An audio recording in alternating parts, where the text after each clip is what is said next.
শুরু করছি পৃথিবীর সব মাদেরকে মা দিবসের ভালোবাসা, শুভেচ্ছা এবং শ্রদ্ধা দিয়ে।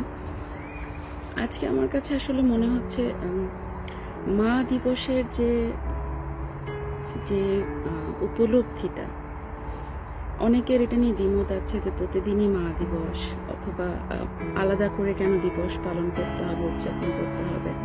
তো সব কিছু যদি ছেড়েই দেই, আমার নিজের মা হবার পরে যে নিজের যে উপলব্ধি, আমার কাছে মনে হয়েছে এই যে কনসেপশনটা, একজন ভালো মা কখন হবে একজন ভালো মা, আমরা যে মানদণ্ডটা ধরে নিই, এই মানদণ্ডটা আসলে কে তৈরি করেছে, কিভাবে তৈরি হয়েছে, বা কেন আমরা এই মানদণ্ডটা নিজেদের মধ্যে ধারণ করি। এবং সবচেয়ে ইন্টারেস্টিং হচ্ছে আমার কাছে উপলব্ধির বিষয়, মাতৃত্ব একটা দৃষ্টিভঙ্গি, একটা পারসেপশন। আপনি অ্যাজ এ মা অথবা মা হন বা না হন, আপনি মাতৃত্বকে কিভাবে দেখছেন, আপনি নিজে যেভাবে দেখছেন, নিজে যেভাবে নিজের ভেতরে এই দৃষ্টিভঙ্গিটা তৈরি করেছেন, আপনি চেষ্টা করেন ঠিক অন্যকে সেইভাবে, সেই মানদণ্ডে দেখতে। এটার কিন্তু একটি সার্বজনীন কোনো মানদণ্ড রয়েছে ভালো মা হওয়ার, সেরকম নয় বিষয়টি। আমার কাছে মনে হয়েছে কিছু শেয়ার করা, যে আমার মা আমাকে ছোটবেলা থেকে, বাবা মা যেহেতু আলাদা কর্মক্ষেত্রে ছিলেন, একা বড় করেছেন। তো অনেক ক্ষেত্রে শুনতে হয়েছে আমার মাকে যে হ্যাঁ, মেয়েকে তো বেশি ছাড় দিয়ে দিচ্ছে। আবার কেউ কেউ বলেছে হ্যাঁ, একটা মাত্র মেয়ে, খুব বেশি আদর যত্ন, একদম পুতো করে রাখছে, কিছুই করাচ্ছে না। তো এই যে মেয়েকে বেশি ছাড় দিয়ে ফেলছি, অথবা মেয়েকে বেশি কেন ছাড় দিচ্ছে না, খুব যত্নে রাখছে, এটা ঠিক না। এইটা আসলে আপনি বা আমি ঠিক করার কেউ কিন্তু নয়। আবার অন্যদিকে এটা আপনি কিভাবে ঠিক করছেন যে বেশি ছাড় দেওয়াটা ঠিক, অথবা বেশি আদর করাটা ঠিক না, অথবা যে কোনো কিছু, নাচ গান, আমাদের দেশের যে সাংস্কৃতিক বোঝাপড়া, সেই বোঝাপড়ায় এরকম অনেক সময় শুনতে হচ্ছে মেয়েকে কেন গান নাচ করাচ্ছে, মেয়েকে কেন রান্না করাচ্ছে না। তো হ্যাঁ, অনেক রকম কিছু আমার মাকে শুনতে হয়েছে। আমার মা রান্না বান্নার বেলায় সবসময় জবাব দিত যে রান্না বান্না কঠিন কোনো কিছু না, যখন শেখার আপনাতেই শিখে যাবে। এরকম অনেকগুলো উত্তর আমার মা দিত, যে যখন যে জিনিসটা প্রয়োজন সেটা আপনাতেই হয়ে যাবে, অথবা যখন যে আমার ছাড়টা দিতে হয় সেটা আমাকে বুঝতে হবে, ছাড়টা কখন দিতে হবে। আবার যদি আমি ছাড়টা না দিতে চাই, সেই টাইমিংটাও আমাকে বুঝতে হবে। তো এই যে বোঝাপড়া এবং আমার বা সমাজের সকলের এই যে তৈরি করা মানদণ্ডটার বিষয়, এটা আমার কাছে খুবই অদ্ভুত লাগে যে মানুষ এটা কেন বুঝতে পারে না। যেমন আমাদের দেশের রিচুয়াল যেটা হয়, যে আমরা মার সাথেই আসলে আমাদের বন্ডিংটা অনেক বেশি হয়। আমাদের দেশে আমরা দেখি যে এমনও হয়েছে যে সন্তান জন্মের পর একটু বড় হয়ে মার সাথে থাকছে, মা বরং হাজব্যান্ডের সাথে থাকছে না, বাবার সাথে থাকছে না, সন্তানের সাথে থাকছে। হ্যাঁ, এই জিনিসটা আমাদের দেশে আগে তো অনেক নর্মাল ছিল, এখন হয়তো অতটা এরকম হয় না। তারপরও বহু উদাহরণ রয়েছে যে এরকম ঘটনা ঘটে। কিন্তু আবার যদি আমরা এই জার্মানিতে দেখতে চাই, ওরা হবার যেদিন হয় সেদিনই তার আগে থেকে একটা বেবি কট কিনে রাখে, বাচ্চাকে ওখানেই রেখে দেয়, বাবা মার সাথে বাচ্চা ঘুমায় না। এটা যে পশ্চিম বিশ্ব নিয়ে আমাদের যে ধারণা যে বাচ্চারা ঘুমায় না, আমরা একভাবে বড় করি, তারা কি তাহলে বাবা, যে মাটা ভালোবাসছেন, আল্লাহ কি একটা হৃদয়হীন মা যে সন্তানকে পাশে নিয়ে ঘুমাচ্ছে না। তো এই যে হৃদয়হীন সে মা, এই যে সে হৃদয়হীন, এটা আমরা কিভাবে ডিসাইড করছি সে হৃদয়হীন? আমরা কিন্তু আসলে ডিসাইড করার কেউ না। যখন আমরা বলি, আলোচনা করি, আমরা তখন কেউ খেয়াল করি না যে একজন মাকে যখন বলছি, সেই মাটা তখন কি ফিল করছে। স্পেশালি আমাদের দেশের কথা আমি বলি, আমার মাতৃত্ব দিয়ে বলি, হবার পরে আত্মীয় স্বজন থেকে শুরু করে সদ্য পরিচিত একজন মানুষও কিভাবে ভালো মা হয়ে ওঠা যাবে, এবং কিভাবে মাকে আমার নির্মাণ করতে হবে। মানে আমি অ্যাজ এ মা, আমাকে একটা মনে হয় যে প্রশিক্ষণের ভেতর দিয়ে যেতে হবে। মানে মা হয়ে ওঠা, প্রত্যেক দিনের ভিতর আমি মা হয়ে উঠতে পারছি না। তাদের সাজেশন, তাদের বোঝাপড়া যে এভাবে করলে ভালো মা হবে। অথচ দেখুন, আমার কাছে মনে হয় যে একটা পরিবারে যদি 3টি সন্তান থাকে, 3টি সন্তানকে কিন্তু মা 3 ভাবে বড় করে। কারণ কি? কারণ 3টি সন্তান আসলে 3 রকম।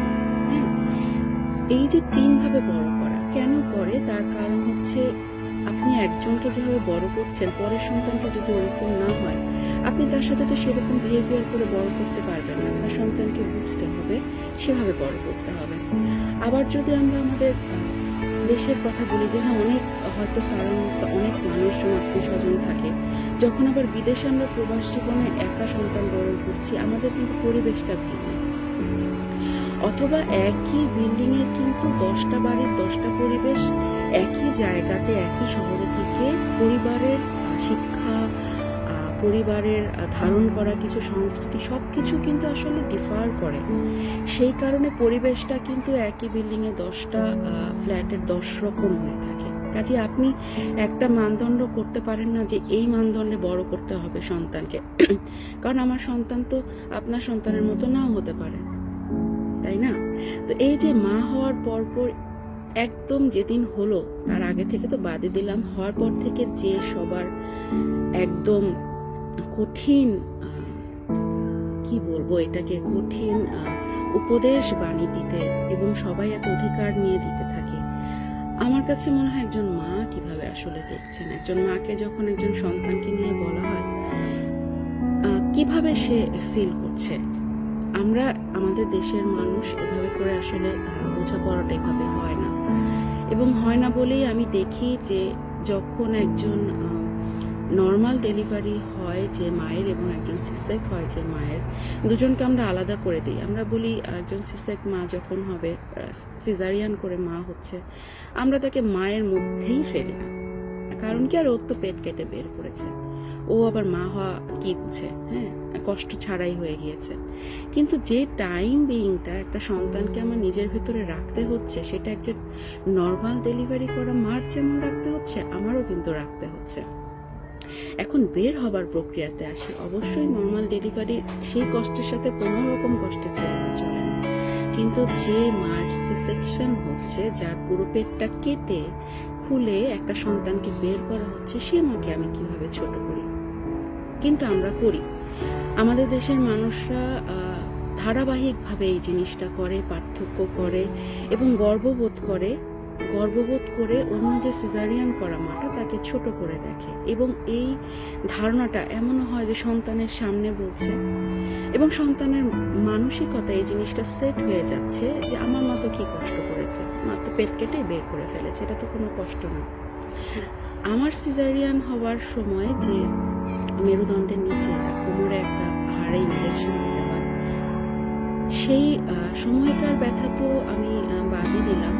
আমার 6 বছর হয়ে গিয়েছে মাতৃত্বের, আমার এখনো এই ব্যথাটা রয়েছে। এবং ডক্টরের সাথে যখন কনসাল্ট করি, ডক্টর বলেছে এটা থাকবে, এই ব্যথাটা যাবে না। তো এই ব্যথাটা যখন আমার হয়, হ্যাঁ, সব কাজ এই ব্যথা নিয়ে আমি করি, কিন্তু এই ব্যথাটা হওয়ার যে কি ভয়ঙ্কর কষ্ট, আমি দাঁড়িয়ে থাকতে পারি না দীর্ঘ সময়, আমি দীর্ঘ সময় বসেও থাকতে পারি না। এবং যখন ব্যথাটা হয়, ব্যথাটা সারা শরীরের সমগ্র হাড়ে ব্যথাটা ছড়িয়ে যায়। এই ব্যথাটা যার না হয়েছে, এটা আসলে বোঝার কোনো উপায় নেই, কিন্তু এই ব্যথাটা আমার সারা জীবন নিয়ে চলতে হবে। আমি সিজারিয়ান হওয়া একজন দেবী, আমার মারও সিজার হয়েছে এবং আমার সন্তানেরও সিজারিয়ান হয়েছে, করে বের করেছে। তো এই যে মাতৃত্বকে ছোট করা অথবা মাতৃত্বকে মহান করা, অথবা আমার নিজের বোঝাপড়া, নিজের দৃষ্টিভঙ্গি দিয়ে অন্য একজন মাকে বা তার সন্তানকে বড় করাকে প্রভাবিত করার চেষ্টা, আমার আজকের এতগুলো কথা বলার পিছনে আসলে উদ্দেশ্য ছিল একটাই, যে আসুন আমরা সবাই এর ভেতর থেকে বেরিয়ে আসি। আমরা যে কোনো মাতৃত্বকে, যে কোনো মাতৃত্বর যে প্রক্রিয়াটা এবং তাদের সন্তানকে বড় করার প্রক্রিয়াটাতে আমরা সমালোচনা না করি, আমরা আমাদের নিজেদের দৃষ্টিভঙ্গি দিয়ে বোঝার চেষ্টা না করি। কারণ প্রত্যেকের পরিবেশ, পরিস্থিতি, নিজেদের বেড়ে ওঠার যে সংস্কৃতি, সবকিছু কিন্তু একজন অন্যজনের কাছ থেকে আলাদা। আমাদের সন্তানরাও একজন অন্যজনের কাছ থেকে আলাদা। কাজে সবাইকে আমরা সম্মান দেই, তাদের প্রত্যেক মুহূর্ত সন্তানকে বেড়ে ওঠানোর প্রক্রিয়ায় অংশগ্রহণকে আমরা সাধুবাদ জানাই, সবাইকে আমরা সেই শ্রদ্ধাটা দেই, সমালোচনা থেকে দূরে থাকি।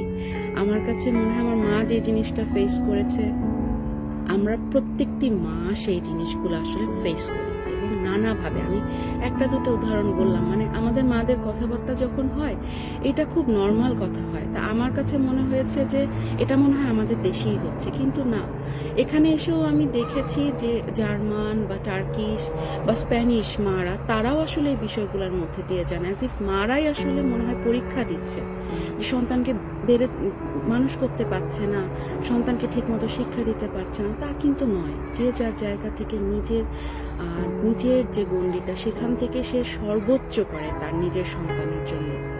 কাজে আমরা সব মাকে সেই শ্রদ্ধাটা, তার সেই স্বীকৃতিটা দেই আজকের মা দিবসে, সব মায়ের জন্য, এবং মাদের যারা সমালোচনা করেন তাদের প্রতিও আমি শ্রদ্ধা জানাচ্ছি, তারাও হয়তো মা।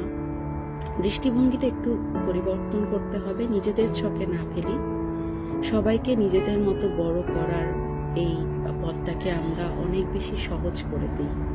সবাইকে মা দিবসের শুভেচ্ছা, ভালোবাসা সবাইকে।